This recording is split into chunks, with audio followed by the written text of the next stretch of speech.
BBA, BCA, BCom computer కోర్సులో 100% placement లభించే ఏకైక డిగ్రీ కాలేజ్ కూకట్పల్లిలోని I3 డిగ్రీ కాలేజ్ 8367215215. నమస్కారం, మీరు చూస్తున్న సుమన్ టీవీ. నేను మీ కీర్తి. ఆడవాళ్ళకి పీరియడ్స్ వచ్చిన టైంలో దేవాలయాలకి ఎందుకు వెళ్ళకూడదు అన్నది ఎప్పటికీ కాంట్రవర్షియల్ టాపికే. అసలు కొన్ని సింపుల్ సీక్రెట్స్, కొన్ని సింపుల్ లాజిక్స్ ఉన్నాయండి దీని వెనకాల. ఈ జనరేషన్ పిల్లలు మస్ట్గా తెలుసుకోవాలి. మన సైన్స్ ఏం చెప్పింది, మన సనాతన ధర్మం ఏం చెప్పింది, ఎందుకు చెప్పింది, ఈ విషయాలు మనతో షేర్ చేసుకోవడానికి ప్రముఖ ఆస్ట్రాలజర్ బ్రహ్మశ్రీ నందిబట్ల శ్రీహరి శర్మ గురుగారు ఉన్నారు. నమస్తే గురుగారు. వాగర్థావివ సంపృక్తౌ వాగర్థ ప్రతిపత్తయే జగతః పితరౌ వందే పార్వతీ పరమేశ్వరౌ ఆదిత్యాయ చ సోమాయ మంగళాయ బుధాయ చ గురు శుక్ర శనిభ్యశ్చ రాహవే కేతవే నమః. శృంగేరి జగద్గురు పీఠాధిపతులకి, కంచి పీఠాధిపతులకి నమస్కారములు తెలియజేసుకుంటూ కార్యక్రమాన్ని ప్రారంభిద్దాం. గురుగారు, ఇందాక నేను చెప్పినట్టుగా ఆడవారికి పీరియడ్స్ వచ్చే టైంలో ముఖ్యంగా దేవాలయాలకి కానీ వంటగదిలోకి ఎందుకు వెళ్ళకూడదు అన్న దానికి చాలా సీక్రెట్స్, లాజిక్స్ ఉన్నాయండి. హాఫ్ నాలెడ్జ్ పీపుల్ ఎందరో వచ్చేసి మాట్లాడడం వల్ల ముఖ్యంగా ఈ జనరేషన్ పిల్లలకి లాజిక్స్ కావాలి, వారికి క్లారిటీగా ఎక్స్ప్లెయిన్ చేయడం కావాలి. రీజనింగ్ చేస్తూ ఉంటారు, ఎందుకు అని అడుగుతారు మనం ఏమైనా చెప్పిన వెంటనే. సో ఆ విషయాన్ని మనం ఈ వీడియో ద్వారా ఇవ్వగలిగితే మన సనాతన ధర్మం ఏం చెప్తుంది, సైన్స్ దానికి ఎలా లింక్ అయింది అన్నది అర్థమవుతే కనుక తప్పకుండా పాటిస్తారని నా నమ్మకం. తప్పకుండా అమ్మా. ఎందుకనంటే ప్రస్తుతం ఉన్నటువంటి సమాజంలో చాలామంది తెలుసుకోవాల్సినటువంటి విషయం. అంటే ఈ మధ్య కొన్ని బాబాల దేవాలయాల్లో, బాబాల ఆశ్రమాల్లో స్త్రీలు బహిష్టైన దర్శనం చేసుకోవచ్చు. ముఖ్యంగా ఈ మధ్య కొంత చూశాను, బహిష్టు అయినటువంటి స్త్రీమూర్తులు కూడా అమ్మవారి దేవాలయానికి చేయవచ్చు, బహిష్టు అయిన తర్వాత కూడా అమ్మవారికి మేము పూజలు చేస్తామని చెప్పి ఒక జంట ఈ ప్రచారం జరిగింది హైటెక్ సిటీ ప్రాంతంలో. అంటే ఒక రకంగా చెప్పాలి అని అంటే వేల సంవత్సరాల నుంచి వస్తున్నటువంటి ఆచార సాంప్రదాయాల్ని మంట కలిపే విధంగా, అంటే వాటికి తిరోధగాలిచ్చే విధంగా చాలామంది చేస్తున్నారు. ఇక్కడ గమనించాల్సింది అంటే వీక్షించేటువంటి సుమన్ టీవీ ప్రేక్షకులు కూడా సైన్స్ ప్రకారం ఏంటి, శాస్త్రం ప్రకారం మనం ఆచరించేటువంటి విధానంలో సైన్స్ ఎంత దాగి ఉంది, ఇదే విషయం సైన్స్ కూడా చెప్పినటువంటి విషయం. కాకపోతే మన వాళ్ళు ఆచార వ్యవహారాల్లో భాగంగా మనకు అలవాటు చేశారు. కానీ సైన్స్ కూడా చెప్తుంది. యాక్చువల్గా ఇతర ధర్మాలు కూడా ఇవి పాటించడం మొదలుపెట్టాయి గురుగారు ఇప్పుడు. అంటే వాళ్ళ దాంట్లో లేకపోయినా కూడా సరే భక్తి కదా, ఇందులో ఒక నిజం ఉంది కదా అన్న విషయంగా. వాస్తవం ఇక్కడ ఎందుకనంటే మామూలు రోజుల్లో కంటే కూడా బహిష్టు అయినటువంటి స్త్రీ అనగా ఋతుమతి అయినటువంటి స్త్రీ సాధారణంగా వీక్ అయిపోయి ఉంటుంది, శరీరము వీక్గా ఉంటుంది. ఆ సమయంలో ఎక్కువగా స్త్రీని కష్టపెట్టకూడదని మనం సనాతన ధర్మంలో భాగంగా ఆ స్త్రీకి ఆ ఋతుమతి అయినటువంటి ఆ 3 రోజుల పాటు ఎటువంటి పనులు చేయకుండా విశ్రాంతి తీసుకో అమ్మా అని చెప్పి ఒక చోట పెట్టడం జరిగింది. అది రెస్ట్ తీసుకోమనే తప్ప బహిష్కరించడం అస్సలు స్త్రీని మాత్రం ఏ మాత్రము కూడా నిర్లక్ష్యము చేసేది, లేకపోతే స్త్రీని అంటరానితనంగా చూసేటువంటి వ్యవస్థే కాదమ్మా. మహా సమున్నతమైన స్థానం మన హిందూ సనాతన ధర్మం స్త్రీకి ఇచ్చింది. స్త్రీ ఎందుకనంటే పూర్వకాలంలో పురుషుడు పని చేసేవాడు, స్త్రీ ఇంటి పని, వంట పని చూసుకునేది. కాబట్టి ఆ స్త్రీకి రెస్ట్ ఉండాలి. ఇటువంటి బలహీనమైనటువంటి సమయంలో కూడా ఆ స్త్రీ కష్టపడితే తొందరగా వ్యాధులకి గురవుతుంది, శరీరం నిస్త్రాణంగా మారిపోతుంది, రోగాల పాలవుతారు స్త్రీలు అని చెప్పి మన వాళ్ళు పెట్టారు. అయితే దీంట్లో భాగంగా అంటే మనకు శాస్త్రం ప్రకారం మనకు చెప్పుకున్నట్లయితే ఇటువంటి ఋతుమతి అయినటువంటి స్త్రీ పాటించాల్సినటువంటి ధర్మాలు ఏంటంటే ఎక్కడ కూడా ఇంటి చుట్టుపక్కల ఎక్కడ కూడా ఇంట్లో కూడా తిరగకుండా ఒక చోట విశ్రాంతి తీసుకో. 30 రోజుల్లో 27 రోజులు కష్టపడ్డావమ్మా, నీ శరీరానికి రెస్ట్ ఇవ్వమ్మా, మాకంటూ శరీరానికి రెస్ట్ దొరుకుతుంది అని చెప్పి అలా మీకు తీసుకోండి అని చెప్పి మన ధర్మం ఆచరింపచేసినటువంటిది. ఏ వస్తువులు కూడా తాకరాదు, బెడ్ మీద ఉన్నటువంటి వస్తువులు కానీ, అలాగే దేవాలయాలకి వెళ్ళడం కానీ, అట్లాగే పూజా గదిలో వెళ్ళడం కానీ, ముఖ్యంగా ఈ పచ్చని చెట్లు ఉంటాయి కదమ్మా, ఆ చెట్ల పొదల్లోకి కానీ, ఆ చెట్టు పరిసర ప్రాంతాల్లో కానీ వెళ్ళకూడదు. వెళ్ళకూడదు అంటే తోట అటువంటి ఉన్నట్లు. అంటే ఏంటనంటే మన శరీరంలో వాయువులు ప్రాణము, అపానము, వ్యానము, ఉదానము, సమానము. ఈ 5 రకాలైనటువంటి వాయువులు మన శరీరంలో పూర్తిగా సంచరిస్తూ ఉంటుంటాయి. అందులో అపాన వాయువు అనేటువంటిది నెగటివ్ ఎనర్జీ, అంటే బయటికి వెళ్ళగలిగేటువంటిది, బయటికి వేసేటువంటిది. అందుకనే మీకు మనిషి బాగా పప్పు పదార్థాలు బాగా తిన్నాడు అనుకోండి, పిత్తుల రూపంలో బయటికి వస్తుంది. అంటే ఆ వాసన కూడా దుర్వాసనే కదా. అంటే నెగిటివ్ అనేదంతా కూడా శరీరం నుంచి బయటికి వెళ్తుంది. కాబట్టి అపాన వాయువు ఎక్కువగా విసర్జించే సమయము స్త్రీలు బహిష్టైనటువంటి సందర్భం. దేవాలయాల్లో జీవశక్తి ఎక్కువగా ఉంటుంది, ప్రాణవాయువు ఎక్కువగా ఉంటుంది. కాబట్టి ఈ ప్రాణవాయువు జీవం లేని నిర్జీవమైనటువంటి అపాన వాయువు దేవాలయంలోకి వెళితే స్త్రీలు ఆ సమయంలో అప్పుడు ఇంటరాక్షన్ అనేటువంటిది నెగిటివ్ రియాక్షన్ జరుగుతుంది, ఎనర్జీస్. కాబట్టి ఏమైపోతుంది, తద్వారా స్త్రీకి కొన్ని రకాలైనటువంటి శారీరక మానసిక రుగ్మతలు తెలియకుండానే కలుగుతాయని చెప్పి దేవాలయాలకు వెళ్ళకండి అని చెప్పారు.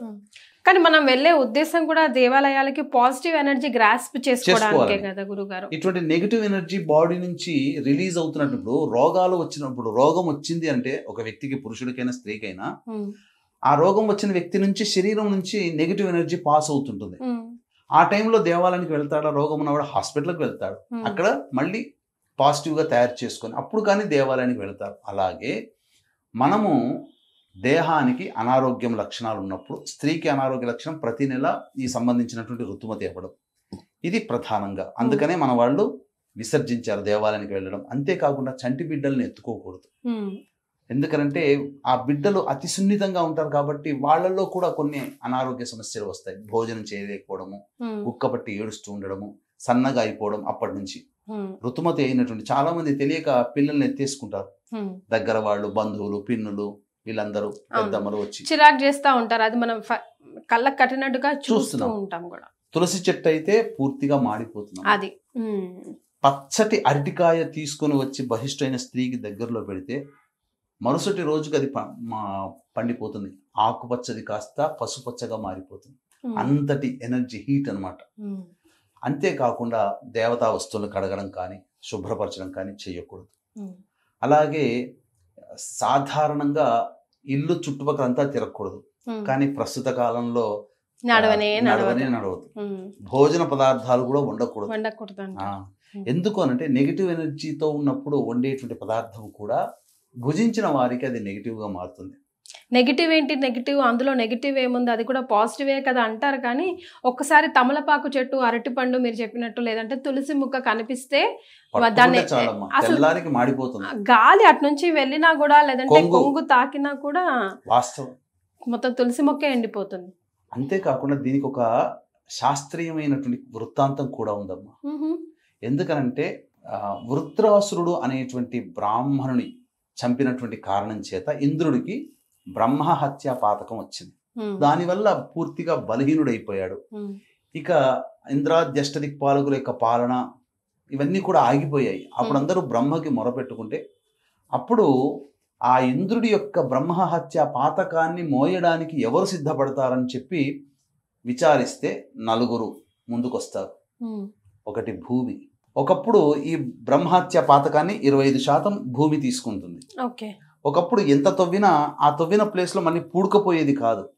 కానీ ఇప్పుడు ఏంటనంటే ఎంత తవ్వుతామో భూమిని, కొన్నాళ్ల తర్వాత అది మళ్ళీ పూడుకుపోయే విధంగా వరాన్ని పొందింది భూమాత. అదొకటి తీసుకున్నందుకని, బ్రహ్మహత్య పాతకాన్ని తీసుకున్నందుకని. వృక్షాలు, అందుకనే వృక్షాలు కూడా ఈ బ్రహ్మహత్య పాతకాన్ని తీసుకున్నటువంటి కారణం చేత వృక్షం నుంచి బంకలాగా అప్పుడప్పుడు బయటికి వస్తుంటుంది కదమ్మా, అది బ్రహ్మహత్య పాతకం.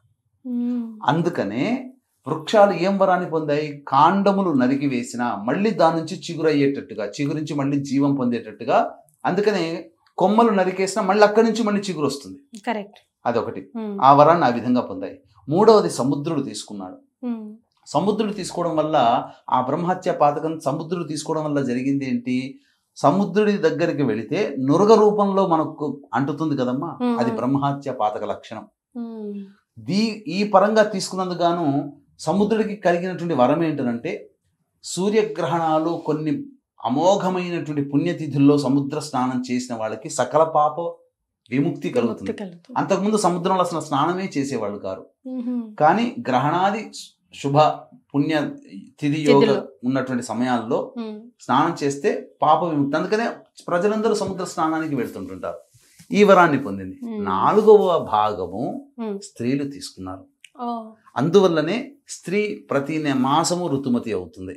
ఈ కారణం చేత స్త్రీ పొందినటువంటి వరం ఏంటి చెప్పమంటారా? గురుగారు. తెలిస్తే ఇంతదా అని అంటారంటే, ఈ యొక్క సంబంధించిన బ్రహ్మహత్య పాతకాన్ని తీసుకున్నటువంటి కారణం చేత తదనంతరం 5వ రోజు నుంచి మళ్ళీ స్త్రీ గర్భధారణ జరగడానికి మరియు పవిత్రతను పొందడానికి, అశుచిగా ఉన్నటువంటి రోజు నుంచి మళ్ళీ పూర్తిగా దేహం అంతా పవిత్రతని పొందడానికి వరం తీసుకుంది. మ్మ్.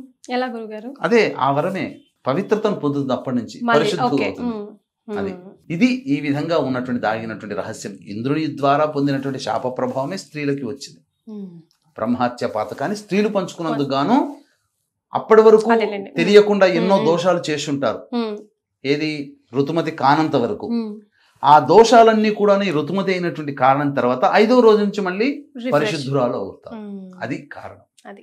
ఇందులో ఉన్నటువంటి దాగినటువంటి అంతరార్థం. కాబట్టి సాధారణంగా నెగిటివ్ ఎనర్జీ అనేటువంటిది పాస్ అవుతున్నప్పుడు సందర్భంలో పాజిటివ్గా మనం ఉన్నటువంటి దేవాలయాలకు కానీ, పిల్లలకి తాకడం కానీ, వృక్షాలని తాకడం కానీ, పవిత్రమైనటువంటి వృక్షాలని తాకడం కానీ చెయ్యకూడదు. స్త్రీలు నియమంగా పాటించండి. కాకపోతే ఈరోజు మీరు అన్నట్టుగా ఈ రోజులు ఉన్నటువంటి సందర్భంలో వంట చేయడానికి కానీ ఇవన్నీ కూడాను కుదరని తప్పట్లేదు. పని, తప్పని పని. ఎందుకంటే ఒకప్పుడు ఉమ్మడి కుటుంబం ఉండేది కాబట్టి అందరూ కూడా సహకరించేవాళ్ళు. మ్మ్. ఇప్పుడు భార్య చేసుకోక తప్పదు, పిల్లలకి చేయక తప్పదు. మ్మ్. అటువంటి పరిస్థితులు అన్నప్పుడు కనీసంలో స్నానం ఆచరించే, తల స్నానం ఆచరించైనా కానీ అది ఈ యొక్క కలియుగ ధర్మంలో, అసలు కలియుగ ధర్మ ప్రకారం అయితే పూర్తిగా అవాయిడ్ చేయమని మనకు శాస్త్రం చెప్పింది. మ్మ్. ఇక మనం చేసేది ఏమీ లేదమ్మా. అదే. ఎందుకనంటే ఎవరు ఇప్పుడు నియమంగా ఉంటే భర్త సహకరించగలిగితే భార్యని కష్టపెట్టకుండా భర్త చేయొచ్చు, అది మార్గం. మ్మ్. భర్త చేయలేని పక్షంలో ఇంకా ఏం చేయలేరు, ఇక మోయాల్సిందే. అందుకనే 4వ రోజు ఇల్లంతా కడుక్కోవడానికి మాత్రమే అధికారం. 5వ రోజు నుంచి మళ్ళీ శుభ్రతగా చక్కగా గోమూత్రము పూర్తిగా అన్ని ఇల్లంతా కూడా చిలకరించడం, మ్మ్. లేదా గంగాజలాన్ని చిలకరించడం, పూజా సమయంలో దీపారాధన, ముఖ్యంగా ఆ బహిష్టు సమయంలో దీపారాధన కూడా చేయకూడదు. మ్మ్. తను చేయకూడదు. ఎలాగో దేవుడి గదికే వెళ్ళదు కాబట్టి. ముఖ్యంగా దాంపత్యం కూడా పనికిరాదమ్మా. రైట్. సో మనం ఇవన్నీ వంట చేయడము ఇవన్నీ ఎలాగో అవాయిడ్ చేయలేము కాబట్టి అవాయిడ్ చేయగలిగింది ఏంటి? దేవాలయాలకి వెళ్ళకుండా ఉండడమే. అది కూడా 2 డిఫరెంట్ ఎనర్జీస్ని మనం గ్రాస్ప్ చేసుకోలేం కాబట్టి మనం వెళ్ళేదే ఎనర్జీని గ్రాస్ప్ చేసుకోవడానికి కాబట్టి. అంతే కదా గురుగారు? చాలా సంతోషం అండి. ధన్యవాదాలు. సర్వం శ్రీ ఉమామహేశ్వర పరబ్రహ్మార్పణమస్తు.